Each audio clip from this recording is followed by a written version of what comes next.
Welcome to Bathurst in the GT2s. For this race we're using the Dodge Viper, starting off in position 14, having a hard tyre no stop strategy. It can be done here for a medium length race. Bathurst is pretty forgiving on tyres. Coming up to turn 1, bottlenecking is starting to happen as a lot of people apply brakes and a lot of people choose not to apply brakes. My gosh, that is a chrome BMW overtaking on somebody's lawn right there. You know what? It seems like a great idea. Let's follow them through, get past these traffic jams we're having at the moment, and use the slipstream of the BMW to get us out of the sticky mess we're in. Actually climbing ourselves up to position 12. One car turned into Casper the Ghost and went totally through me and into the wall. Coming out the other side, ending up in position 13, which is actually not too bad overall. It's that Porsche going so slow, and then cuts the nose off the Viper. Well, you know, it happens sometimes, and closing that door a little bit late is kind of dangerous. That is a Lightning McQueen Dodge Viper right there. Great choice of livery, great choice of car. Porsche absolutely got wrecked in the wall, and that other Porsche is facing the wrong direction. Less than ideal when you've got to go around the track one way, but if they're choosing to go the other way, you know, I don't know if you go into the minus of laps. Worth a shot, worth a try. Let me know how it turns out.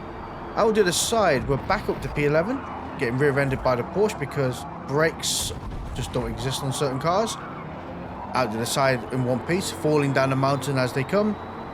And actually, out of all of that, got a great escape from the car behind, 0.8 seconds away. Hopefully we'll get out this corner nice and effectively. There we go, 1.1 second away from the car behind. They are no longer in the slipstream, no longer to be under pressure from them. The trio of cars battling up in front did cause this BMW to visit the grass at an alarming rate, and it has actually given us the opportunity to catch up to the field. Although I do believe this BMW is going to make the cutback and moves, not sweating just yet. There's no need to worry, let them have that move. Do you mind? There's plenty of room on this track. You don't need to be against my door. Come on, we can both do this together. Hold hands. Pretty much driven off the track. Okie dokie. Well, at least we've got the slipstream from the car up in front, and a little bit of suction is never a problem. Thing is, they're going to be on medium tyres, right? And being dragged along at the faster section of the track is going to help us out with our overall lap time to be a little bit quicker. And any assistance, although being driven off the track isn't so friendly, still they're assisting us to be quicker overall. So can't really grumble too much at that.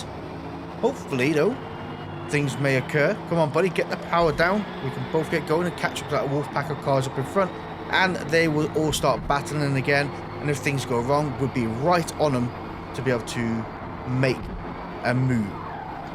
There's a wall there, Flash. That one stung a little bit. You've got to watch the paintwork on the car here.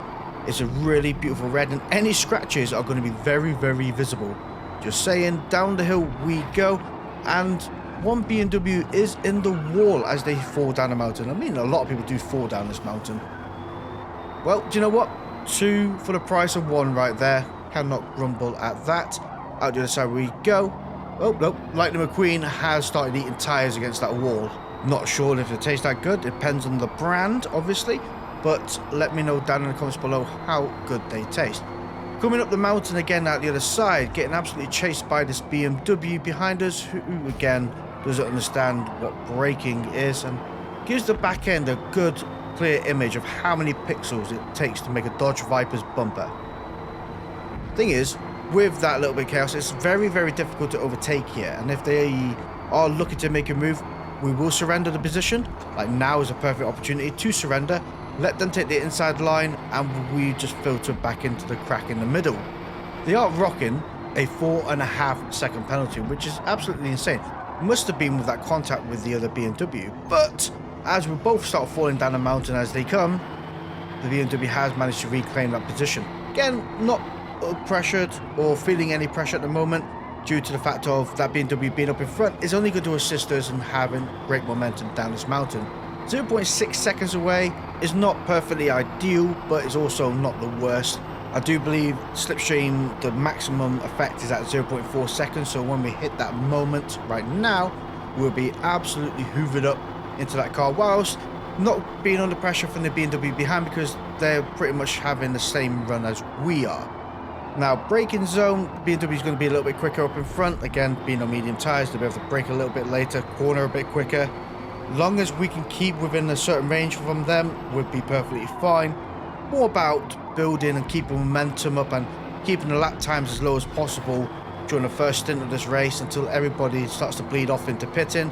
And then as long as we can keep up a good degree of momentum after everybody's pitted, we're in for a good ride.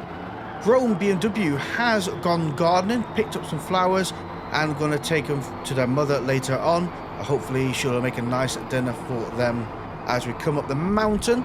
BMW hits the wall under pressure from the BMW behind, as we discovered the wall is very interesting, and surrendered the position to the black BMW that kept it under pressure. Now, by the looks of it, Lightning McQueen Viper is right behind us, looking to make a move as the BMW again falls down the mountain. I get rear-ended by Lightning McQueen to our right-hand side. Now, that is kind of a funky situation because I can kind of guess they didn't see this BMW actually falling down the mountain due to being so close to my rear end, which is perfectly understandable, and the contact wasn't detrimental to a certain degree. But we are going to give some love to this BMW up in front, as, you know, twice falling down the mountain is certainly not ideal, and with giving some love to that car up in front, it'll encourage them to catch up to the BMW that is actually eking away from us. Viper, I have a beautiful rear end. I totally understand that, but you don't need to keep kissing it in every corner. Thank you, sir. Anyway, as we were saying about the BMW, if we can push the BMW together and catch up to the white BMW up in front, that is more time gain. And be nice if the Viper behind also gave us a bump up along in a straight line, not in a braking zone. You know, thinking ahead, planning ahead. Ferrari comes out of the pits, probably got another set of medium tires. We are only at lap 5 of this race, so do you know what? Ferrari's in between, having a fresh set of tires. Go on, buddy, you make the grounds. Whilst oddly enough, the Dodge Viper behind did lose a lot of momentum in that last corner, and I'm not too sure what happened there, to be quite honest. Now, with these two being a hot contention, really, that black BMW may well be on the final stint of, or final lap, sorry, of their medium tyres. This Ferrari being on their first lap of new medium tyres may cause a battle, and that battle may benefit us. We just need to keep up with them. I mean, the Ferrari does have a 0.8 second penalty. Now, if anything was to occur with them two, it'd be really handy if somebody else got a penalty as well. More about keeping momentum. Oh, BMW went a little bit wide. Now, let's see if they fall down the mountain this time around. No, 5 laps in and they managed to nail it. Well done, buddy. Now we just need to get you to catch up to the Ferrari. They're going to be in the slipstream, actually, everybody together here. Oh, BMW met the tyre wall. Ferrari had probably some encouragement in that situation. We gained 2 places. That is absolutely brilliant. Now, slipstream from the BMW up in front is going to help us out a lot. Get us away from the cars behind. Oh, the Ferrari behind gained 2 seconds worth of penalties due to that contact with the other BMW. Well, that is quite the punishment right there. But it'll only benefit us later on in this race. I think it's going to be time for that BMW up in front to pit. They're going to get a set of new, possibly soft tyres. So bear that in mind. Soft tyres are going to be very quick, but it takes about 19 seconds-ish to pit at this track. And we are going to be 19 seconds ahead, yes. But it's not a lot. Under pressure from the Ferrari to our left side, who is looking to make a move. Surrendering that position, giving it over to them, although the contact was a bit messy. That's all I can say about that. Go on, buddy. You can do this, and we need your help, really, to try and make sure we can keep position 4 in this race. That car up in front is going to be our help at this last part of the race. If we can keep up with them, we will have position 3 in the back. Not only that, we will keep away from the cars behind. We just need to not crash, and also need to be within the slipstream. Being 1.1 second away at the moment is not ideal, especially when we're coming down to this fast section. absolutely butchering up that final corner, and you can see it has cost actually half a second. Not ideal in any way. Ferrari also eating the same tyre wall as everybody else seems to eat from has really helped us out here, because lap 8 we are sadly 20 seconds away from position 2, but gladly 2 seconds away from position 4. Included in that is the 2.8 second penalty they are rocking, which will actually help us out ever so much. Now we just need to stay up in front here, and even if we do lose the position at the latter part of the mountain, we'll be right behind them for the last few corners, so that will be P3 in the bag. There is a slight hiccup to this plan though. Front tyres are about to click on minor wear. Rear tyres are not too far behind, as you can see, had a little bit of slippage there. There we go.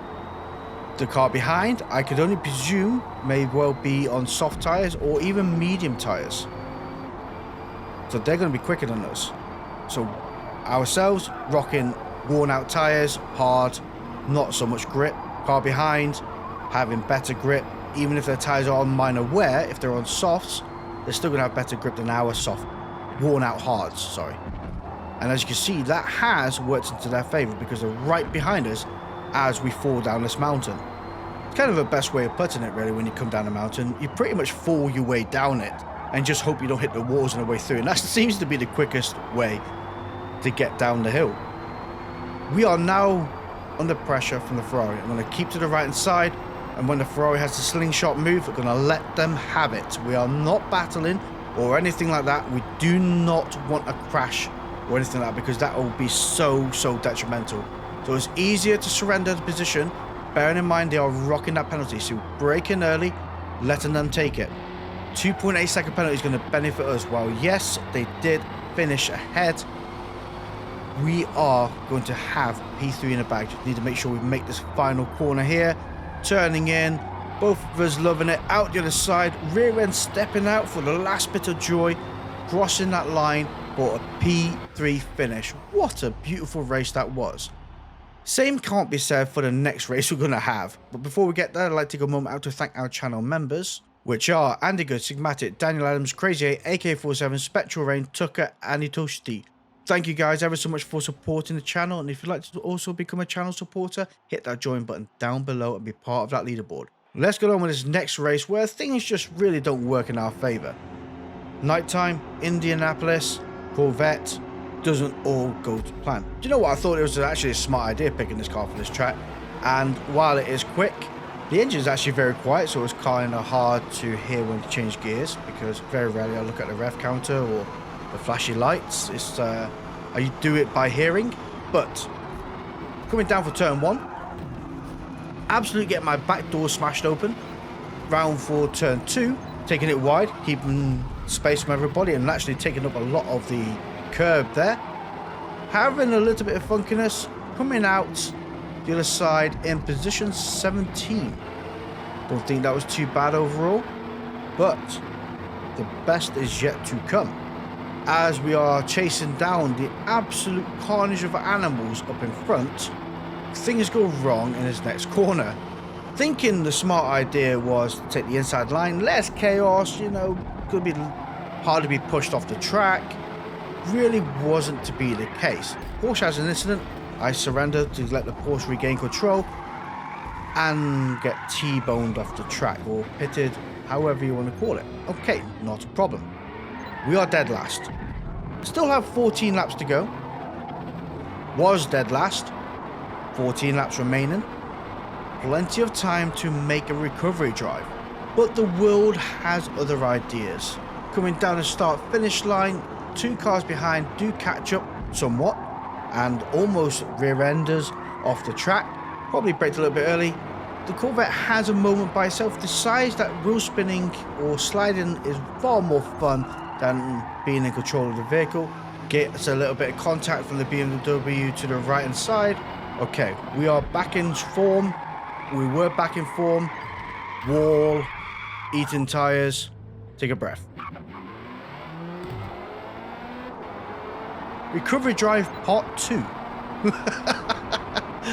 Oh, could not believe it. And it actually took about a lap or two to discover the nuances with this car. Due to the way I've set it up, it's actually less than ideal to be fully off the throttle in the corners. So as we get later on through this race, you'll see through some of the corners that I'm holding the brake and the throttle at the same time. And it really did steady this car, and it made such a monumental difference. Became far more stable. But we are still in last place. By lap 5 we have one quitter. So we're up one position, P20, ideal, not gonna lie. 6 seconds away from the cars in front, that is quickly diluted to 1.4 seconds. As you see, they're having a moment by themselves, going gardening, picking up some flowers and taking them to their partners at home. Great choice, but this time of night, not ideal. Can't grumble too much, they are rocking a 2-second penalty and we are hopefully about to overtake them. Nice car, I've not driven that one yet, crazily enough. I think that is a go-to car I'm going to try out next. Now, getting a bit squirrely where they're positioned on the track. Thankfully, we don't get a penalty if we go over that triangle anymore, but we do if we go over the grass. Yeah, that triangle used to really be frustrating when you go over it. It's so easy to go over it, and the penalty system was quick to absolutely ruin your race for going over said white triangle. Now, out the other side, 1 second away from the car behind. This car is behaving itself. Look at that, being gentle on that throttle, finessing it, nursing it round these corners did seem to make a huge amount of difference. We are 7.4 seconds away from P16 though, and we managed to make this corner in one piece and not hit the walls. And see, somebody actually put all the cones back for me, so very much appreciated to the apprentice that day. 3.4 seconds away from position 18. Yeah, I'm last again. Car behind quit. Yeah, it's really not going in our favor here, and it seems to be that thing that's going on. I overtake a car and they quit, so we're back to last. Oh dearie me. 3 seconds away though from 2 cars up in front, I think that is, which is absolutely ideal. We do have a car behind us though, and that, my friends, is a person ready to lap us. I know. Oh, it couldn't get any worse. I mean, we have just come out of the pits, don't get me wrong, and that car behind has not been in the pits. So, to a certain degree, we're about 30 seconds lost from that car anyway. Whether they choose to pit or not, I don't know. I really don't believe that hard no stop here actually works. I think I've tried it before, and the last lap or last lap and a half was absolutely dreadful. So, it's a choice we didn't take this time around. And I thought, you know what, it'd be sensible, 2 sets of medium tyres. Yeah, the world had other ideas. But we are now 0.9 seconds away from the car in front. Ah, the car behind that was about to lap us has gone into the pits. Ah, that's ideal actually. I don't feel that much under pressure for being lapped. BMW being 0.8 seconds away, rocking a 1.3 second penalty is absolutely great news. But it would be better to be able to overtake them too, you know. The world of giving has given us a position, and thank you to the Forza gods for giving us another position. Just pray that they don't quit. 6 seconds away from that car behind, 3 seconds away from the car in front, who is rocking a 3-second penalty. By lap 10, the car behind is 8 seconds away, and guess what, they haven't quit. Car in front being 0.3 seconds away. Hopefully in the next few corners we'll be able to take that position from them by actual physical take from them rather than just penalty alone, and bunny hop to that car up in front. We make sure we nail this corner. They're going to do the undercut here, but if we can get that power nice and early like we have done, we are going to have a much better run down this back straight. I think we're actually going to be far quicker in the corners as well. Mid-engine, I got to say, once this Corvette settled down and I understood how this wanted to be treated, we actually had a good time together. But I tell you now, it was a rocky start to that relationship. There is no two ways about that, and it does still like to bite you every now and again when you go or fall back to old habits. 2.4 seconds away from the car in front, 4 more laps to go. Can we claim another position? And pray to God that the cars behind don't quit. Yeah, because you still have 4 laps of them getting frustrated with being in the last place, falling off the track, an accident, whatever, will be less than ideal, not gonna lie. 2.2 seconds away from the car in front, getting a great run down the straight, actually beating our best lap time there. Forza Motorsport is a gift that keeps on giving every now and again, and today is going to deliver us another gift. So we had 2 in one race.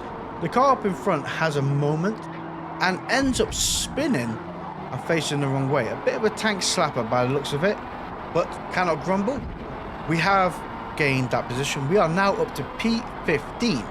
Crazily enough though, we are 12 seconds away from the car up in front. So that is not going to happen unless they manage to have a monumental accident by themselves. You never know. It might gift 3 times. I mean, good things come in 3s, they say.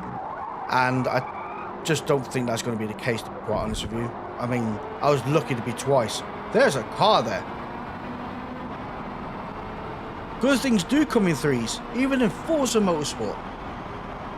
My gosh, that was totally unexpected. Well, I can't really grumble at that. We are now up to P14. Absolutely incredible. Yeah, this race was just one of those. It went south so fast and came back up in weird ways. But it's an enjoyable track, enjoyable car once it's settled out and we both had an understanding of each other. Finishing this race absolutely drained from all of that. Thank you all for watching.